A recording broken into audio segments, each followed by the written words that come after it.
buenos días para todos. Hoy estamos en nuestro segundo martes de lo que es anestesia y dolor.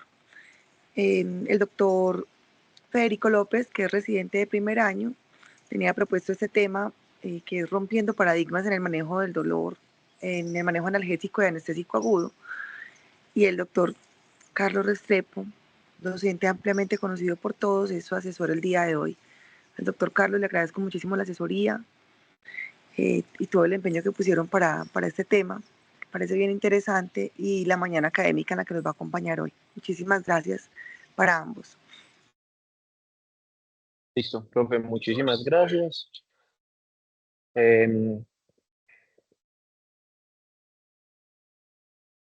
Bueno, para dar cumplimiento al horario, vamos a ir empezando. Mucho gusto, mi nombre es Federico López Quintero, residente de primer año de anestesiología de la UPB. El título de mi charla del día de hoy es Rompiendo paradigmas en el manejo analgésico y anestésico agudo. Quisiera dar un especial agradecimiento al doctor Carlos Restrepo por toda asesoría y todo su apoyo para la realización de esta charla. Vamos entonces a empezar.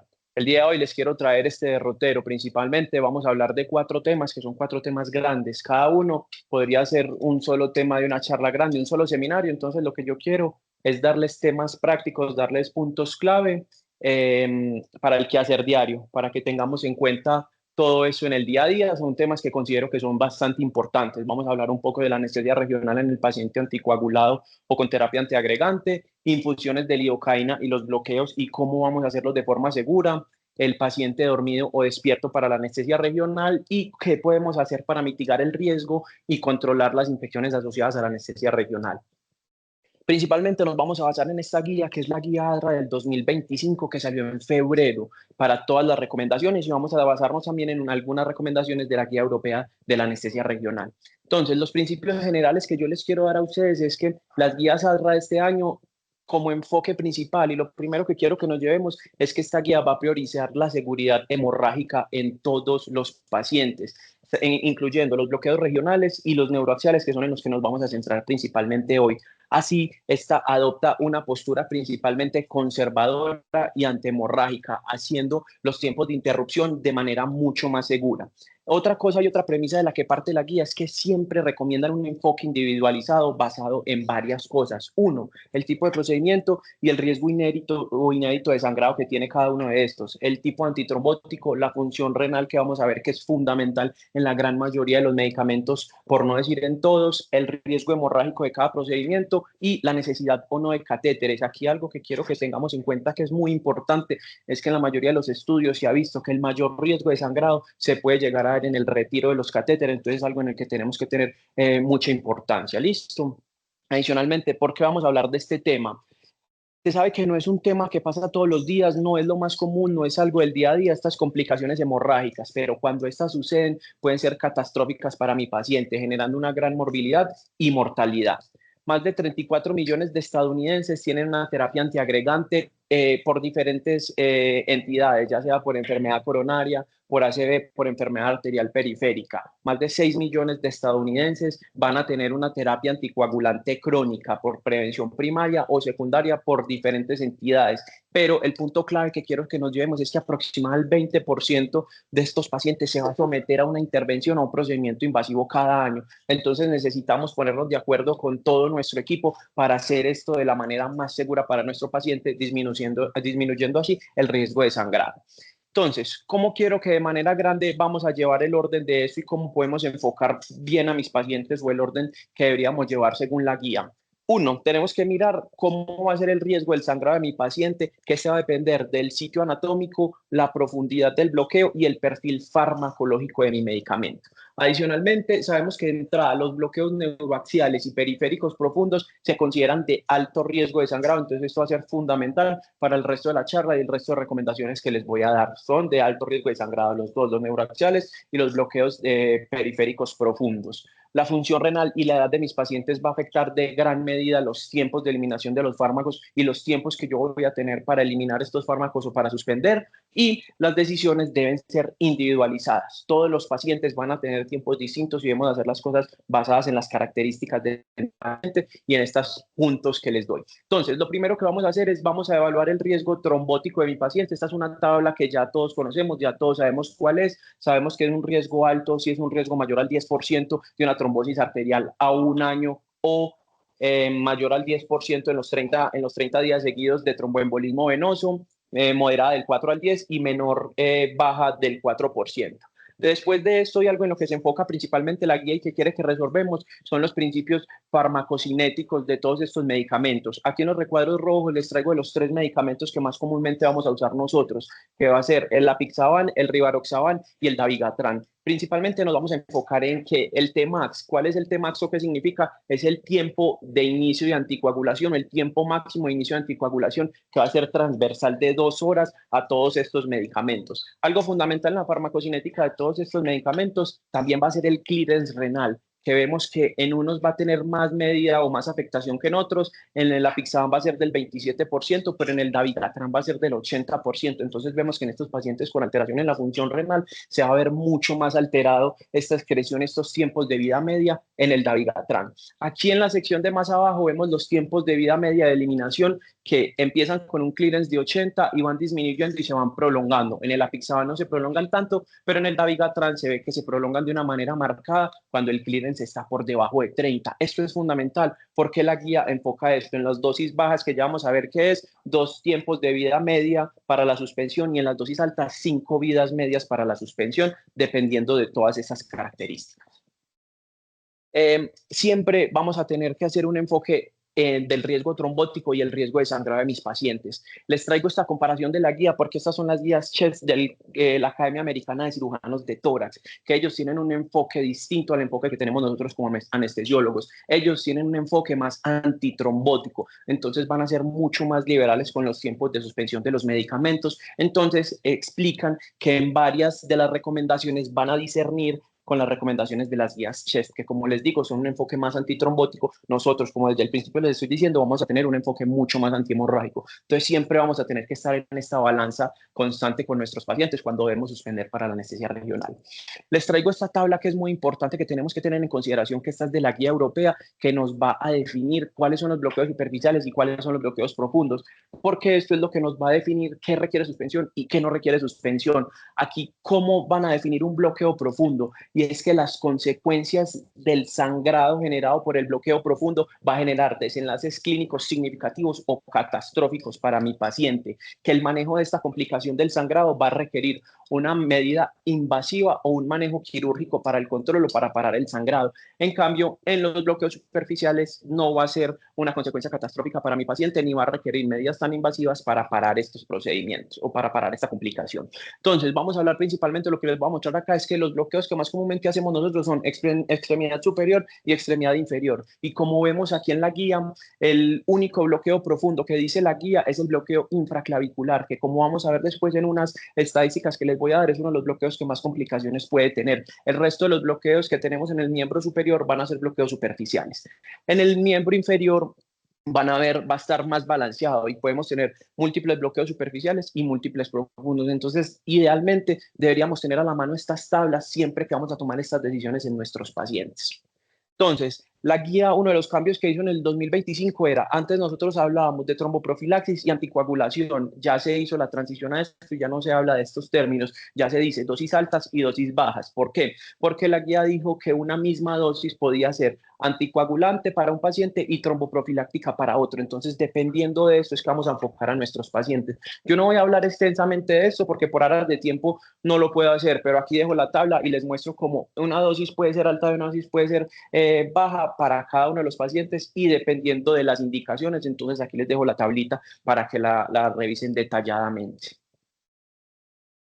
Bueno, entonces ya hablando específicamente de los anticoagulantes orales directos, que son inhibidores directos del factor 10 activado, vamos a empezar hablando por el apixaban, que es uno de los más utilizados por nosotros o de los más utilizados por los pacientes.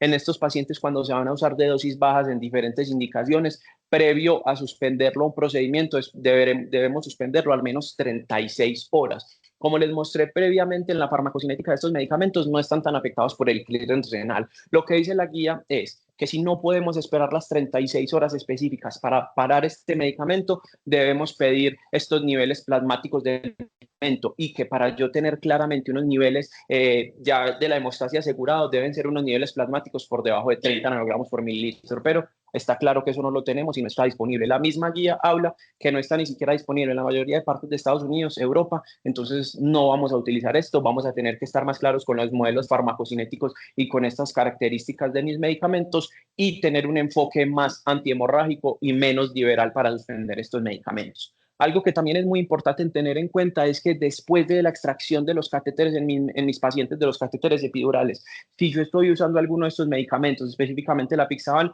debo esperar al menos 6 horas para dar la primera dosis después del retiro de este catéter, porque como les dije, las mayores complicaciones se pueden presentar en el momento del retiro del catéter. Cuando vamos a usar dosis altas de apixaban, debemos suspenderlo al menos 72 horas. Y si vamos a extraer un catéter, después de que lo extraigamos, debemos esperar con dosis altas de apixaban al menos 24 horas para administrar la próxima dosis de estos medicamentos. Algo que es fundamental es, por cualquier motivo, por cualquier error, un paciente que estaba con un catéter epidural sin nada de anticoagulación o en el momento ya se le había parado, el personal de la clínica le puede dar las dosis de anticoagulación y darle las dosis altas. ¿Qué vamos a hacer o cuándo vamos a retirarlo? Lo que debemos esperar es el mismo tiempo de suspensión si lo fuéramos a llevar a un procedimiento. Si le dan una dosis alta, debemos esperar al menos 36 horas para retirar el catéter y 72 horas para retirar el catéter en dosis alta. Se ha hecho un consenso entre las guías europeas y estadounidenses para las recomendaciones en las embarazadas y con otras guías, sobre todo la SOA para la anestesia obstétrica, y dicen que deberían ser tomadas las mismas recomendaciones que para la población en general en las pacientes embarazadas. Incluso en una parte de la guía estadounidense dice que estas pacientes en algunos momentos podríamos ser más liberales con estas pacientes por los cambios fisiológicos que tienen, ya que están en un estado protrombótico constante, entonces podríamos ser un poco más liberales, pero no está toda la evidencia disponible, entonces mejor adaptarnos a las recomendaciones. Otro punto fundamental que quiero que nos llevemos es que estas recomendaciones que les voy a dar de la derecha son transversales a los anticoagulantes orales directos. En los bloqueos superficiales pueden hacerse con dosis altas o con dosis bajas y no debemos suspenderlo. Esta es la recomendación de la guía por las consideraciones que les di al principio. Y como les dije de entrada, la premisa de la que vamos a partir es que estos procedimientos neuraxiales y bloqueos de plexo profundos o faciales son de alto riesgo de sangrado. Entonces, después de nuestro procedimiento, para reiniciarla, debemos esperar al menos 48 a 72 horas. Listo, todo esto es transversal a los anticoagulantes orales directos.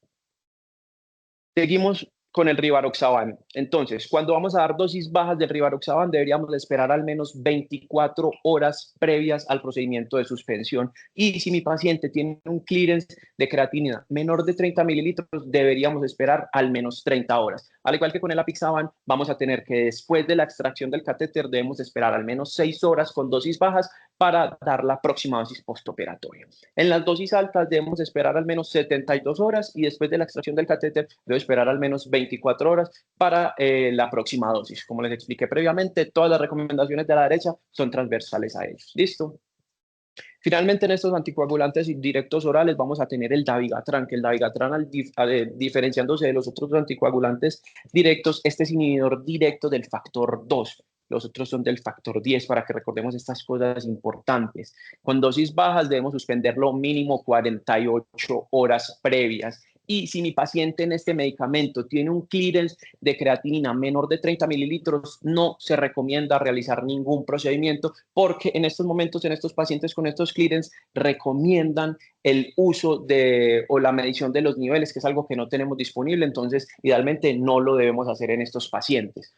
De aquí, de este clearance de creatinina, viene otra recomendación que quiero dejarles y quiero que estemos siempre en la cabeza con esto, y es a todos los pacientes que estén con terapia anticoagulante deberíamos pedirle creatinina, porque ya vemos que en varios de estos medicamentos es lo que nos va a definir los tiempos de suspensión. Entonces quiero que es uno de los mensajes grandes que nos llevemos. Todos estos pacientes deben ir con creatinina. En los pacientes con dosis altas del dabigatran deberíamos suspenderlo cuando tiene un clearance de más de 50, 72 horas al menos, pero cuando tiene un clearance disminuido entre 49 y 30 debemos esperar al menos 120 horas. Ya sabemos que este se afecta mucho más con el clearance de la creatinina, entonces tenemos que estar pendientes a eso. Y no deberíamos realizar ningún procedimiento cuando el paciente está anticoagulado si tiene un clearance menor de 30 y no podemos medir niveles, o sea, en nuestros casos. Y la extracción del catéter es igual que con los otros medicamentos. En dosis altas debemos esperar al menos 24 horas para hacer la extracción, para dar la dosis después de la extracción del catéter. Ya pasando a hablar un poco de las heparinas no fraccionadas, sabemos que son las heparinas de alto peso. Estas heparinas van a interaccionar con la antitrombina, con la trombomodulina y me van a generar inhibición directa del factor 2 y del factor 10. Entonces, no estamos tan comúnmente en contacto todos los días con las heparinas no fraccionadas de manera intravenosa. Podemos estar un poco más en contacto con las subcutáneas, pero quiero que nos llevemos unos puntos importantes. Después de heparinizar a un paciente o de tener infusiones de heparina para un paciente para múltiples indicaciones, lo que debemos hacer es suspender esta infusión de la heparina al menos 4 a 6 horas previas a realizar cualquier procedimiento. Y lo que la guía dice es deberíamos evaluar el estado de coagulación, que con esto se debería hablar con las pruebas del TPT activado. Listo, idealmente. Pero como vamos a ver en la recomendación siguiente, en las dosis altas de estas heparinas no fraccionadas va a haber una variabilidad muy grande, entonces no recomiendan medirla de rutina estos tiempos en estos pacientes. Cuando tenemos una administración en cirugía de heparina intravenosa por cualquier indicación que nos diga el cirujano, deberíamos esperar mínimo 1 hora después de esta administración intravenosa para cualquier procedimiento o para la colocación de la aguja, para la colocación de catéter, entre otras. Y en estas dosis o en estos medicamentos no se recomienda mantener catéteres neuroaxiales o de plexo profundo durante su administración, porque claramente se ha visto asociado que cuando tienen un catéter epidural y en el intraoperatorio se administran dosis de estos medicamentos intravenosos, la mayoría de los pacientes van a hacer complicaciones hemorrágicas, entonces es algo que claramente no queremos que suceda. Y otra recomendación grande que quiero que nos llevemos y que nos acordemos es a todos estos pacientes que tienen heparinas, sea de bajo peso molecular o sea no fraccionadas, cuando están por más de 4 días, deberíamos pedirles a todos plaquetas, porque la incidencia de la trombocitopenia asociada a las heparinas o HIT es más común de lo que creemos y es algo que tenemos que tener en cuenta, porque va a ser un paciente que va a estar anticoagulado y que va a tener niveles bajos de plaquetas, entonces es importante tener eso en cuenta. Adicionalmente, en las heparinas no fraccionadas va a tener dosis bajas y va a tener dosis altas dividida en 2 secciones. Las dosis bajas van a ir heparina no fraccionada, 5.000 unidades 2 o 3 veces al día. Cuando tenemos esta dosificación baja, debemos suspenderla al menos 4 a 6 horas previas a realizar nuestro procedimiento. Si tenemos el primer esquema de dosis altas, que va a ser entre 7.500 unidades a 10.000 2 veces al día, o dosis totales en el día de menos de 20.000 unidades, deberíamos al menos suspenderla 12 horas antes de realizar nuestro procedimiento. Y si estamos con más de 10.000 unidades dosis o más de 20.000 unidades en el día, deberíamos suspender las heparinas al menos 24 horas antes a realizar mis procedimientos. Las recomendaciones son exactamente igual a las embarazadas y, como les decía, las dosis altas tienen una menor exactitud paraclínica y en muchos escenarios, después de 12 horas o de 24 horas de esperar los tiempos de suspensión, que al parecer son normales por la farmacocinética, van a continuar alteradas estas pruebas y no me van a reflejar exactamente el estado de coagulación, entonces de rutina no hacerlo. Por último, para hablar un poquito de estas heparinas, vamos a hablar de las heparinas de bajo peso molecular. Vamos a tener dosis bajas con 2 de los medicamentos más comunes, enoxaparina 40 miligramos día o de alteparina 5.000 unidades en el día. Cuando tengo estas dosis, debo suspender al menos 12 horas previas a realizar mi procedimiento, y si mi paciente tiene un clearance renal menor de 30, yo debería suspender al menos 24 horas. Vamos a tener 2 esquemas de dosis bajas. Si tengo dosis bajas 2 veces al día, debo reiniciar el medicamento al menos 24 horas después de mi procedimiento. Pero si tengo dosis bajas 1 sola vez al día, puedo hacerlo tranquilamente después de 12 horas. Hablando ya de las dosis altas de enoxaparina, vamos a tener principalmente 3 esquemas. 1, enoxaparina 1 miligramo kilo cada 12 horas. 2, enoxaparina 1.5 miligramos kilo al día. Y perdón, dalteparina 120 unidades kilo cada 12 horas y dalteparina 200 unidades kilo al día. Es fundamental. Y mi paciente, si tiene una buena función renal, debo suspenderlas menos 24 horas. Y como les dije, todos estos pacientes que están anticoagulados deben tener una función renal. Si mi paciente tiene un deterioro en la función renal, yo estas dosis altas debería disminuirlas a la mitad, porque entre más deterioro tenga la función renal, más se va a aumentar el tiempo de vida media de enoxaparina. Entonces tenemos que tener en cuenta esto. Y en estos pacientes ya les expliqué que todos estos procedimientos que vamos a hacer, en los que estamos hablando en la charla, son de alto riesgo de sangrado. Entonces yo debería dar la próxima dosis después de realizar mi procedimiento al menos 48 a 72 horas, dependiendo de las consideraciones de mi paciente y de todo el perfil de mi paciente. ¿Listo? Adicionalmente, un paciente con un catéter epidural o raquídeo que necesite dosis altas de este medicamento, lo recomendado es no dar dosis altas. Mientras tenga el catéter, yo debería dar dosis bajas y en el momento de que lo retiro, después de esto, que pase el tiempo, se puede empezar con las dosis altas de este medicamento.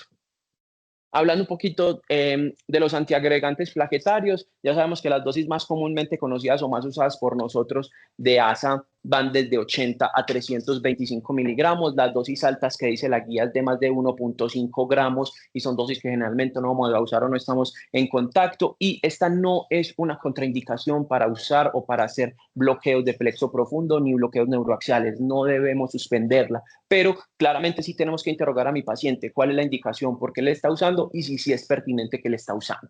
Adicionalmente, las tienoperimidinas van a ser los tiempos de suspensión independientes de las dosis. Para el ticagrelor vamos a tener 5 días, para el clopidogrel 5 a 7 días, para el prasugrel 7 a 10 días. Algo que quiero que nos llevemos y que también tengan en cuenta es que la mayoría de los estudios de estos medicamentos vieron que cuando se llevaban a los rangos menores de suspensión, todavía podía tener una alteración en la función plaquetaria y se podía aumentar el riesgo de sangrado. Entonces, con estos tipos de medicamentos deberíamos ser un poco más restrictivos con los tiempos de suspensión e intentarlos llevar al máximo que podemos para disminuir al máximo los riesgos de sangrado en mis pacientes. Adicionalmente, el tratamiento con las cianopirinidinas se demoran en llegar a un nivel estable para producir el nivel de antiagregación que nosotros necesitamos. Entonces, después de un procedimiento, si yo no doy una dosis de carga, si no doy un bolo de carga, yo podría iniciarlo inmediatamente después del procedimiento. Pero si yo doy un bolo o una dosis de carga después del procedimiento, yo debería esperar al menos 6 horas para realizar el procedimiento. ¿Listo? Y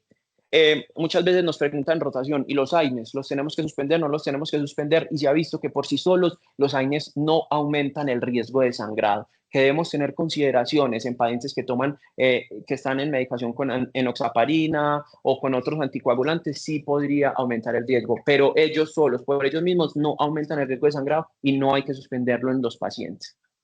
¿Listo? Y por último, para terminar con este tema de la anticoagulación, vamos a hablar de los inhibidores de la vitamina K. Para esto es muy importante y les traigo este cuadrito que se ve aquí en la pantalla, que son los tiempos de vida media de los factores, que de aquí sabemos que inhibe el factor 2, 7, 9 y 10. De aquí es que viene la recomendación de suspender la warfarina o estos inhibidores de vitamina K al menos 5 días antes, porque ya vemos que el factor de vida media, el tiempo de vida media del factor 2 es hasta de 80 horas, entonces debe tener unos tiempos prolongados de suspensión para asegurar una disminución en esta inhibición. Entonces, ¿cómo vamos a enfocar a nuestros pacientes que están tomando warfarina? Lo primero que debemos hacer es definir cuál es el riesgo de sangrado de mi procedimiento. Si es un riesgo menor al 2% en estos procedimientos, incluso yo puedo realizar mi procedimiento, dependiendo de cuál es, sin necesidad de suspender la warfarina o con unos días más liberales de suspensión. Pero si mi riesgo de sangrado es mayor al 2%, aquí es que yo tengo que tomar otras medidas y definir cuál es el riesgo trombótico de mi paciente. Si mi paciente está en este recuadro que sería un riesgo alto de trombosis, lo que yo tengo que hacer es una terapia puente. ¿En qué momentos voy a pensar una terapia puente? En los pacientes que tengan una válvula mitral con factores de riesgo altos de trombosis. Asociado a esto puede ser una fibrilación auricular, un evento isquémico transitorio previo, una ACV, una enfermedad reumática, una trombosis de la valva. Ahí lo tendríamos que pensar en pacientes con fibrinación auricular, con un CHAD-VASc mayor a 7 o un CHADS entre 5 a 6 y un tromboembolismo venoso reciente en los últimos 3 meses o sobre todo en el último mes. Trombofilias raras, síndrome antifosfolipios o pacientes con cáncer con factores de riesgo para generar trombosis. ¿Cómo vamos a hacer esta terapia puente? Vamos a poner como el día cero el momento en el que vamos a hacer la cirugía. Vamos a suspender la warfarina 5 días antes a esto y vamos a empezar a medir el INR. Cuando el INR esté subterapéutico, en ese momento vamos a hacer la terapia puente y vamos a empezar la enoxaparina. La debemos empezar, o antes de empezarla, debemos hacer plaquetas y función renal en mi paciente. Lo vamos a hacer con enoxaparina si está normal, lo hacemos con una dosis de 1 miligramo kilo cada 12 horas. Y 24 horas antes del día cero, que es el día de la cirugía, vamos a suspender este medicamento para estar seguros de los niveles. Entonces, esto es en los pacientes que tienen alto riesgo y vamos a hacer terapia puente. En los pacientes que no tienen alto riesgo, lo que vamos a hacer es simplemente suspender el medicamento 5 días antes. Y la indicación o la recomendación de la guía es alcanzar un INR normal para el valor de los laboratorios. Listo, tenemos que tener un valor normal del INR en estos pacientes. Y para el retiro de los catéteres epidurales se ha visto y las recomendaciones dicen que se pueden retirar incluso con un INR desde 1.5 para abajo, porque se ha visto que hay una acción del 40%, entre el 40 y 50% de los factores de coagulación y podríamos tener el efecto protector, entonces lo podemos retirar sin problemas. Pero si tenemos un INR menor de 1.5, pero no normal, y acá vamos a aceptar el riesgo de la anestesia regional, el riesgo del sangrado, si el riesgo-beneficio entre hacer anestesia regional y anestesia general genera mayor desenlace deleterio para el paciente si hacemos anestesia general. Entonces tenemos que estar muy pendientes de esto. Otra recomendación importante es, después del retiro del catéter epidural, yo tengo que hacer un adecuado seguimiento neurológico de mi paciente, al menos por las próximas 48 horas, porque con warfarina pueden tener un menor riesgo, un mayor riesgo de sangrados epidurales. Y independiente de dosis altas o dosis bajas de warfarina, yo tengo que llegar a la misma meta de INR, que es un INR totalmente normal. Cambiando de tema, vamos a hablar un poquito de las infusiones de lidocaína.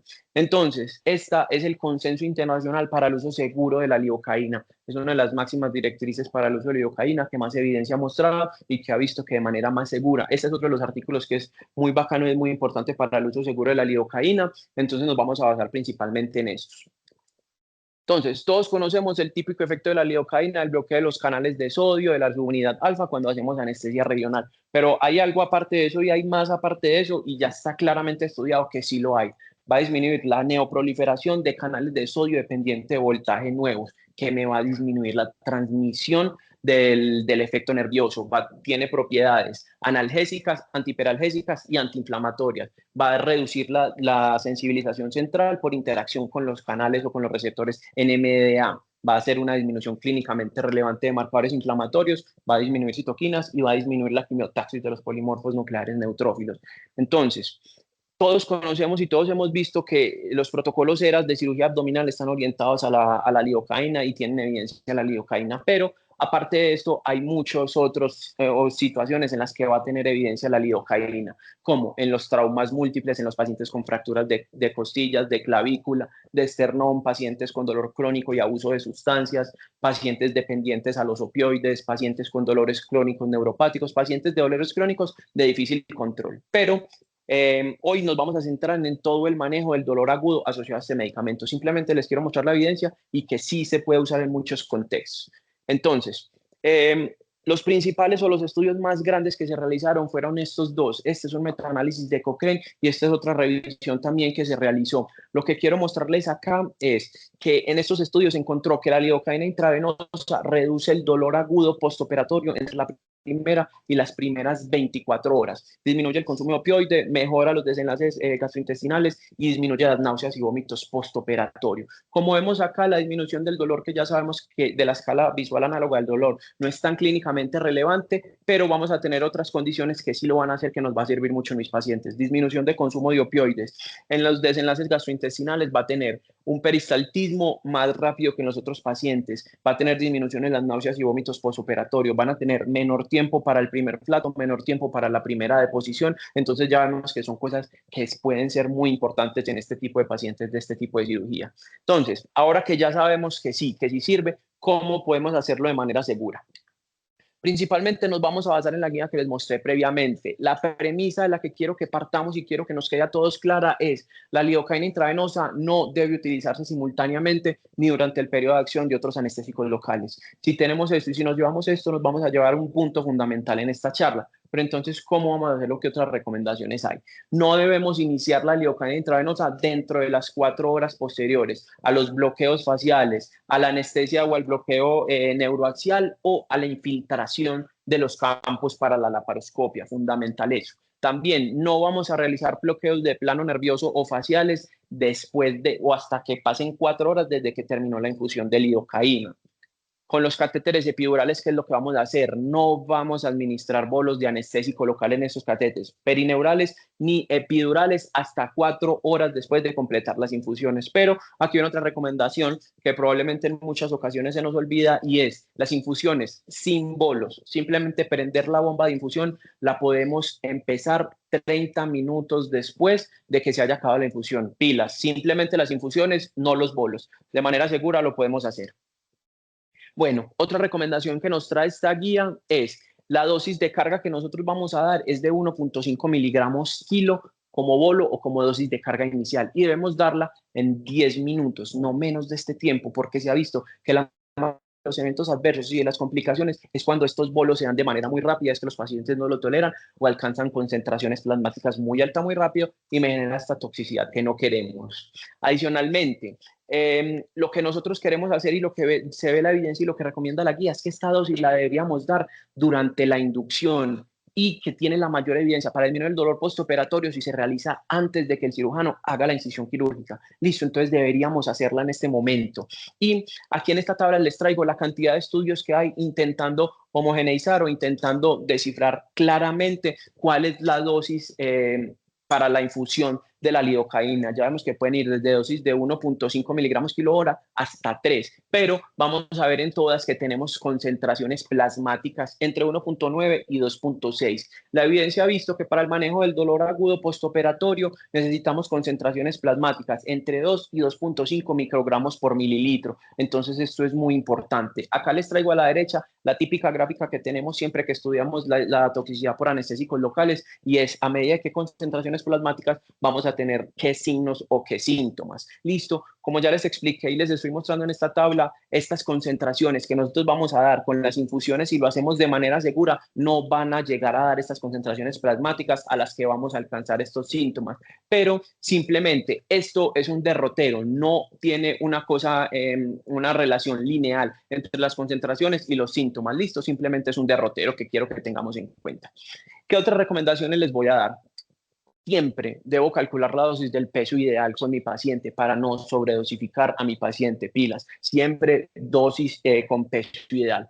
Adicionalmente, tras la carga inicial que le vamos a dar de 1.5 miligramos kilo, vamos a seguir la infusión a la misma dosis, 1.5 miligramos kilo hora. Claramente esta infusión va a ser sujeta a revisión y reevaluación, dependiendo de cómo lo va a tolerar mi paciente, porque hay pacientes que no lo van a tolerar de bien, entonces tenemos que definir si debemos bajar esta infusión.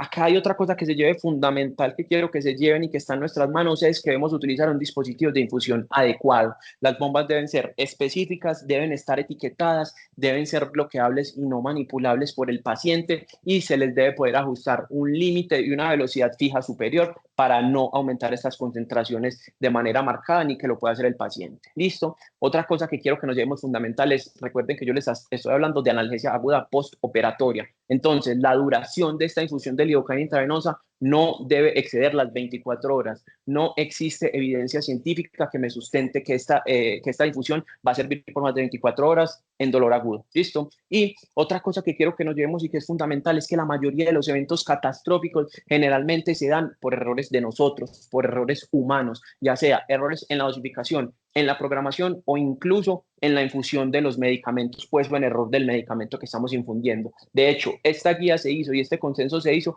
por un problema, por una muerte que hubo de un paciente en el Reino Unido. Entonces quisieron evaluar cómo se hizo, qué errores se hizo y aquí salieron las recomendaciones de esta guía. ¿Listo?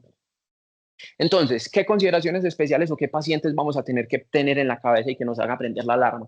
Pacientes con un peso menor de 40 kilogramos. Estos pacientes van a tener una marcada disminución en la masa magra, no van a tener mucho músculo. Y el músculo puede ser un lugar para que se concentre y para que sirva de reservorio los anestésicos locales. Al estos pacientes no tener este reservorio nos puede hacer o los puede predisponer a que haya concentraciones plasmáticas más altas, predisponiéndolo a mayor toxicidad.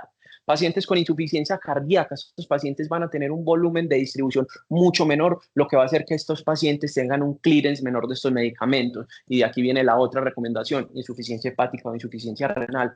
La lidocaína se va a metabolizar en el hígado por la CYP3A4 y me va a dar dos metabolitos principalmente. Y uno de estos metabolitos puede generar la neurotoxicidad y varios de los síntomas asociados a esto. Pero si tenemos una función renal adecuada, este medicamento va a ser excretado rápidamente. Entonces, pilas con estos medicamentos o con estos pacientes con insuficiencia hepática e insuficiencia renal. Adicionalmente, los pacientes en condiciones de hipoalbuminemia y condiciones que disminuyan otras proteínas plasmáticas, como la alfa-glicoproteína ácida, va a hacer que vaya a haber una fracción libre mucho mayor de mi medicamento, lo que me puede predisponer a concentraciones plasmáticas tóxicas en ellos. Entonces, pilas. Y la acidosis, estos pacientes críticos, esta acidosis puede hacer que el medicamento se disocie más de las proteínas plasmáticas y haya más fracción libre. Entonces, hay que tenerlo en cuenta. Entonces, en conclusión, y puntos grandes y puntos claves que quiero que se lleven para su día a día y para su práctica. Calcular la infusión siempre con peso ideal para no sobredosificar a mi paciente. 2, evitar en pacientes menor de 40 kilogramos. 3, independiente del peso de mi paciente, independiente de las condiciones de mi paciente, nunca superar los 120 miligramos hora de infusión. No combinar nunca dos intervenciones diferentes de anestésicos locales, a menos que estén en el tiempo que ya haya pasado, el tiempo de ventana segura entre estos medicamentos, que ya se los di. Listo. Tener a la mano siempre y disponibilidad inmediata la emulsión lipídica al 20%. Debe estar disponible siempre que yo vaya a estar estas infusiones. Lo que dice la guía, yo sé que muchas veces no se cumple y que puede ser difícil, es la monitoría constante. Lo que recomienda la guía es que deberían estar en una unidad de alta dependencia y la primera hora debería tener monitoría cada 15 minutos por la primera hora y cada hora por las 23 horas restantes. Y dolor agudo, recuerden, no superar infusión por más de 24 horas.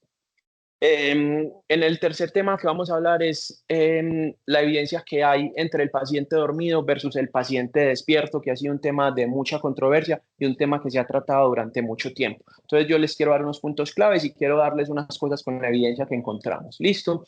Entonces, aquí les traigo unas incidencias de unos bloqueos con unas complicaciones neurológicas, que es una de las complicaciones que queremos evitar con la realización segura de la anestesia regional, y para eso usamos esta guía de la ALSA. Entonces, los bloqueos interescalénicos, ya vemos que es menos de 1 en 10.000 casos va a tener síntomas neurológicos, menos del 3% va a tener síntomas transitorios y al año menos del 0.5% de los casos van a tener síntomas. Los bloqueos supraclaviculares pueden tener complicaciones neurológicas del 0 al 5%. El bloqueo intraclavicular es uno de los que más se complica y esto contrasta con que es el único bloqueo del plexo del tronco superior que es profundo. Entonces, pilas, tenemos que tener mucho cuidado con ese bloqueo intraclavicular para todos los tipos de complicaciones. Bloqueo axilar generalmente es un bloqueo muy seguro, hay menos de 2 casos por cada 10.000 bloqueos. El bloqueo femoral y el bloqueo ciático popliteo también son generalmente muy seguros, entonces podemos hacer las cosas bien con ellos. Listo, pero siempre tenemos que individualizar a mi paciente.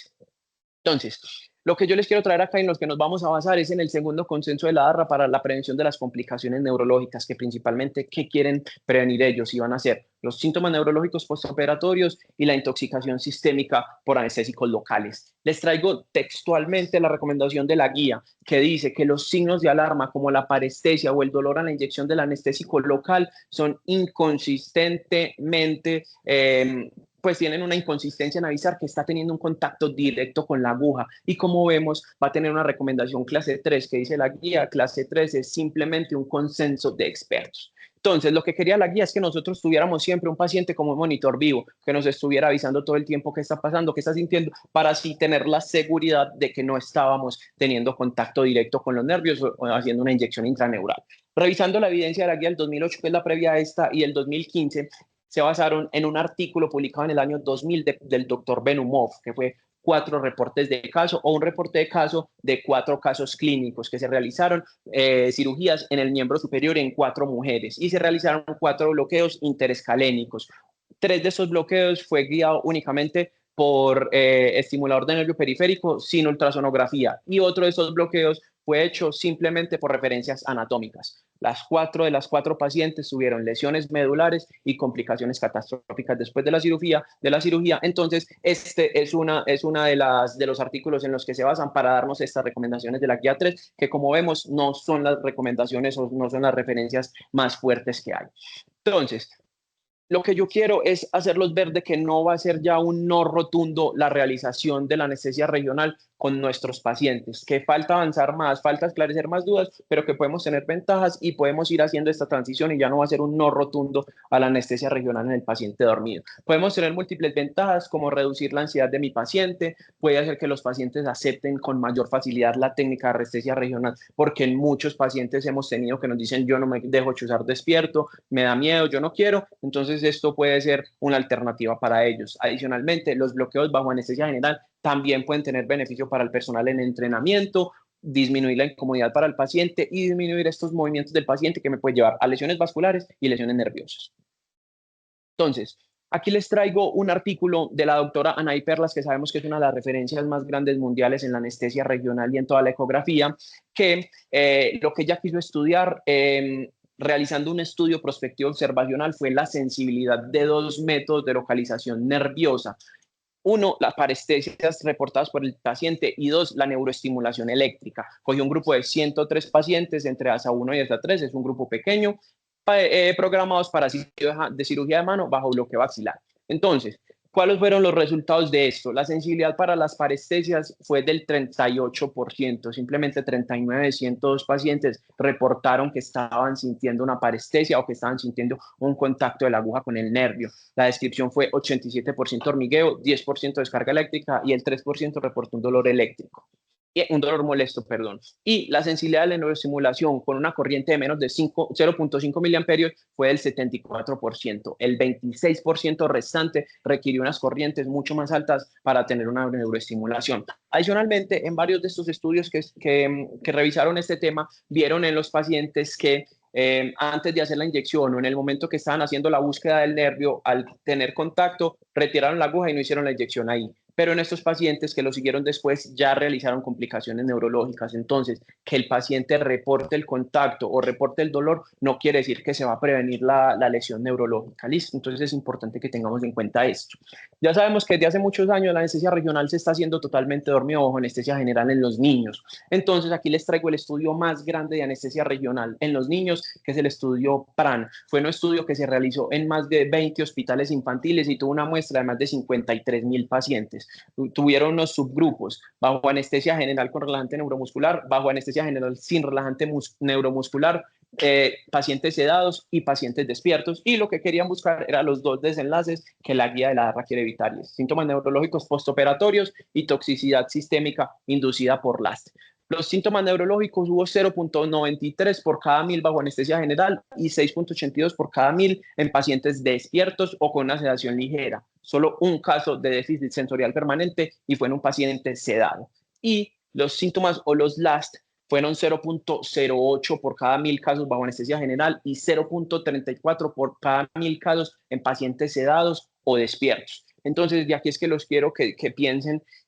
Tiene estos pacientes que tienen una anatomía más susceptible, una anatomía que puede generar más daños y por protocolo se hacen con anestesia general, que nos llevaría a pensar que en los pacientes adultos no se puede realizar bajo anestesia general. Entonces, aquí les traigo varios estudios, no quiero llenarlos de datos, no quiero llenarlos de referencias, de estadísticas, simplemente quiero contarles que ya hay varios de la cantidad de estudios con series de más de 7,000 pacientes, más de 6,000 pacientes que hablan de que hay seguridad en la anestesia regional en el paciente bajo anestesia general. Pero yo no quiero que queden con la idea de que todo el mundo ya se va a hacer y que ya vamos a cambiar el paradigma y simplemente vamos a ignorar las guías de la ASRA. No, simplemente quiero que nos llevemos unos puntos clave, y va a ser que en la mayoría de los estudios y en todo no se mostró un aumento significativo de complicaciones neurológicas realizando la anestesia regional en el paciente bajo anestesia general, que es una práctica frecuente en múltiples centros y que claramente tienen resultados seguros, y que la clave acá no va a ser que mi paciente esté despierto, que esté dormido, sino que utilicemos todas las herramientas que tenemos para hacerlo seguro para mi paciente. La ultrasonografía, la estimulación, la presión controlada, la inyección en los casos en los que los vamos a tener, que no hay evidencia sólida para la contraindicación de bloqueos bajo anestesia general o sedación profunda y que claramente falta más evidencia ya que no hay ningún ensayo clínico aleatorizado que compare anestesia regional dormida o despierto en adultos y sus complicaciones.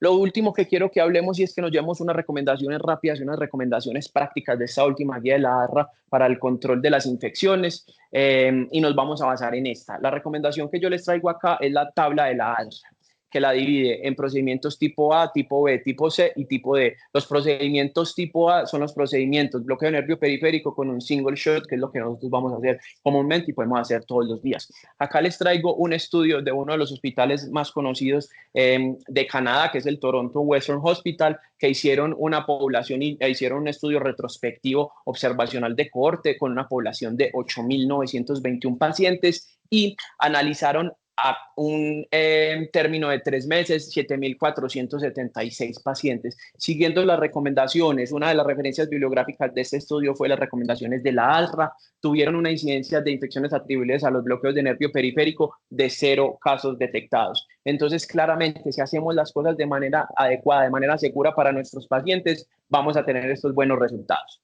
Las recomendaciones que quiero que nos llevemos es, 1, lavado de manos, según los momentos de la OMS y de la CDC. Siempre que vamos a hacer un procedimiento tipo A, que es un bloqueo de nervio periférico, single shot, deberíamos hacer un lavado con agua y jabón o con soluciones a base de alcohol, al menos por 15 segundos. Vamos a tener, obviamente, que quitarnos relojes, joyería, anillos. Usar tapabocas, porque en varios estudios en los que se vio esto, en las complicaciones que había en la anestesia regional, neuroaxial o de bloqueos periféricos, eran de gérmenes que son de la flora de la boca. Entonces, pilas con el tapabocas, que sabemos que en muchos momentos hacemos los bloqueos sin tapabocas, entonces pilas con esto. Adicionalmente, uso de guantes estériles. En todos los bloqueos deberíamos usar guantes estériles. Son las recomendaciones de la ARRA. Yo sé que no lo hacemos todos los días, no lo hacemos de protocolo, pero lo deberíamos hacer. Deberíamos hacer higiene de la zona donde se va a realizar el bloqueo previo a este, con clorexina al 0.5% o al 2%, con alcohol al 70 o al 60 o al 70%, cubierta estéril para mi transductor y gel estéril para mi transductor. Todas estas son las recomendaciones para que tengamos una incidencia de 0 casos o la menor posible de infecciones asociadas y todo eso está literalmente en nuestras manos. Entonces, como conclusiones, quiero que nos llevemos. En los pacientes con anticoagulación debemos tener un equilibrio entre eficacia y seguridad, realizando un enfoque antihemorrágico siempre. Pilas, nosotros siempre como anestesiólogos vamos a tener un enfoque antihemorrágico diferente al enfoque de otro tipo de cirujanos o otro tipo de especialidades. La lidocaína intravenosa es una herramienta complementaria en el manejo del dolor agudo y postoperatorio. Podemos usarla en los momentos que tiene evidencia y de manera segura. Listo. Como conclusión, más que dormido despierto, yo no quiero que se lleven como la conclusión que no es, simplemente que debemos hacer la anestesia regional de la manera más segura para nuestros pacientes y así disminuir los riesgos y complicaciones y simplemente, por último, hacer lo que esté en nuestras manos para reducir las complicaciones infecciosas en la anestesia regional. Muchísimas gracias. Felicitar a Fede porque fue una revisión muy sensata, muy densa. Los artículos que revisamos fueron fundamentados en lo que más podíamos desde el punto de vista evidencia. Entonces, estas recomendaciones son de medicina basada en la evidencia, lo más cercana, sobre todo a lo que puede existir desde el punto de vista de complicaciones en anestesia general de su paciente despierto. Es importante que esta recomendación yo la siento para trauma a las 3 de la mañana, un sábado, en el buen sentido de la palabra, porque existe una recomendación muy importante de por qué hacerlo despierto, y es que nos quede bien el procedimiento analgésico. O sea, ¿cómo voy a garantizar yo que mi bloqueo es exitoso? ¿Sí? Yo garantizo que mi catéter central es exitoso porque veo una onda, ¿de acuerdo? De llenado venoso, ¿no es cierto que sí? No veo una onda arterial. O sea, sé que no inserté la carótida, sino que inserté la yugular. ¿Estamos de acuerdo? Sé que tuve el tubo, veo capnografía, puedo confirmarlo con eco. Lo que quiero decir es cómo confirmo que tengo un buen bloqueo regional. ¿De acuerdo? Analgesia o anestesia. ¿De acuerdo? Entonces asumimos que todo lo que hacemos técnicamente está bien hecho. ¿De acuerdo? Y el paciente se pasa directamente al quirófano. Esto es una invitación para las salas de procedimientos, ¿de acuerdo? En la cual hacemos el bloqueo, independiente de evitar la lesión, ver si nos quedó bueno. Porque si tengo un bloqueo periférico, diga usted un axilar, en un paciente con coagulación límite, yo no lo quiero funcionar 2 veces, ¿de acuerdo? El solo hecho de que esté anticoagulado y tenga yo un trauma en la máscara laringe no me puede hacer un hematoma, claro que no lo puede hacer. Entonces la primera invitación es que nos quede bueno. Y eso tiene que ver con los tiempos de latencia. Entonces, digamos que hacerlo despierto nos genera una excelente latencia para bloqueo anestésico, si lo estoy buscando, o para garantizar bloqueo analgésico. ¿De acuerdo? Entonces, digámoslo que en ese orden de ideas viene lo segundo, ¿en quién debo hacerlo dormido? O más bien, ¿en quiénes soy más abierto a hacerlo dormido? En las técnicas interfaciales. ¿Sí? En las técnicas interfaciales soy mucho más abierto a hacerlo, al hacerlo dormido. Entonces, digámoslo que en ese orden de ideas, lo único que tengo yo probablemente es el LAST, Ya. el interfacial, y soy abierto para hacerlos en los cuales podemos hacerlo paraneural. ¿Qué es paraneural? Aquel que no es fascicular. Y básicamente son tres sitios, el supraclavicular, el ciático popliteo, ¿de acuerdo? Y el costoclavicular, ¿de acuerdo? El infraclavicular, que es tan bueno para periféricos, y el interescaleno, que es tan bueno para periféricos, yo intento sacarlo de la ecuación. Y el femoral, aunque sea de tan baja posibilidad de lesión, recordemos que es un bloqueo muy favorito en pacientes de reconstrucción de rodilla. ¿Cuáles deportistas como yo? ¿Sí? Ah, bacano. Lo que quiero decir es que en esos pacientes debo tener el riesgo-beneficio yo. Entonces, digámoslo, más que decir en quiénes no, son aquellos en los que yo tenga más bien quiénes sí. El interfacial y el intraneural paraneural son los que más tranquilos voy a hacerlo. Y en ese orden de idea, mientras más periférico sea, más tranquilo voy a estar. Entonces, digamos, si ustedes me preguntan, entre un axilar y un bloqueo preservador de movimiento, prefiero un bloqueo preservador de movimiento. Si ustedes me preguntan hacer un ciático popliteo o un bloqueo de 3 a 5 nervios en tobillo periférico, hago ese bloqueo. ¿De acuerdo? Que voy a obtener el mismo resultado. Pues digámoslo que mientras más periférico sea, más dormido. ¿De acuerdo? Mientras más central sea, más despierto. ¿De acuerdo? Existen unos bloqueos que son profundos que ya no realizamos tanto porque han sido desplazados. Básicamente el bloqueo de plejo lumbar. ¿De acuerdo? Y existe un bloqueo interfacial muy frecuentemente realizado que es el erector de la espina. El erector de la espina a mí me gusta enseñarlo, como vamos a ver ahorita, eh, en paciente despierto.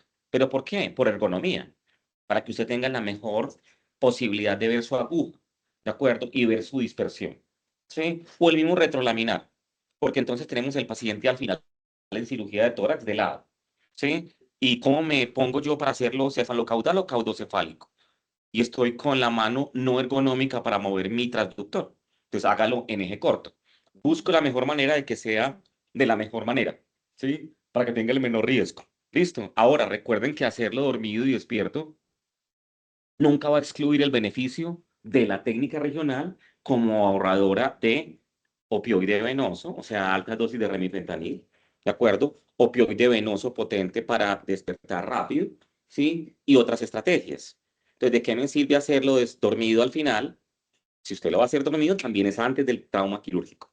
¿De acuerdo? O sea, digamos lo que es importante es, o sea, no crean que con esto estamos diciendo, tienen que hacerlo dormido y entonces todos lo hacemos al final, ¿no? Debe ser un consenso. Y digamos que los sitios, digo yo, que son más adecuados para hacer este tipo de procedimientos son los universitarios, porque hay un organigrama en el que, así como UCI dice, todos los catéteres los vamos a utilizar con vestido, tapabocas, gorro, así lo hace la UCI cirugía en un sitio universitario, decir, los bloqueos, vamos a hacer una salita de bloqueos, ta, ta, ta, ta, ta.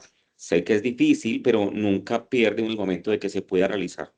¿Sí? Ahora, algo muy importante respecto a la asepsia, que no quiero extenderme mucho para no alterar el día a día de todos ustedes, es el transductor.